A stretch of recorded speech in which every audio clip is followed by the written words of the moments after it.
This South Carolina DNR crew preps for the final gator survey of the season. Once the boat is in the water, they track down the Cooper River. This is one of our most populated routes typically, and the main reason for that is because there's a lot of abandoned rice fields, so where the water is, maybe a little bit shallower. Though we don't see a lot of alligators in the river directly here, we do see them in a lot of adjacent areas.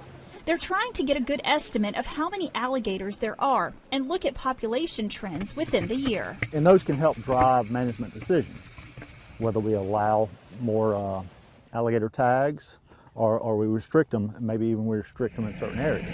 As soon as the sun goes down, they scan the water with their spotlights. If you shine a light in the alligator's eye, it reflects back red. And what we can use is the distance from that eye reflection to the tip of the snout.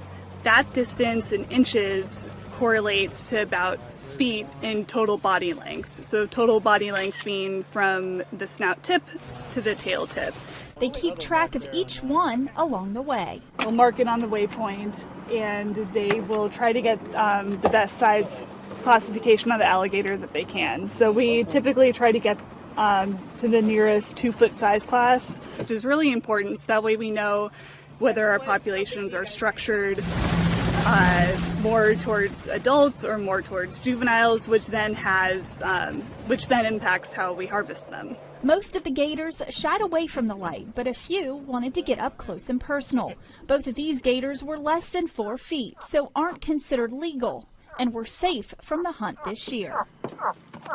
The Alligator program not only weeds out nuisance gators, but also provides money for alligator management and research. Some of the problem alligators that we used to have were some of the very first alligators that were taken by hunters. And so that's a good thing, but also it provides research money that we probably otherwise wouldn't have to do research such as this, that can drive our management decision, and our alligator hunters are the ones that are paying for that. So for all involved, it's a win-win for the hunters, the scientists, and, of course, the gators. Sonia Stevens, ABC News 4.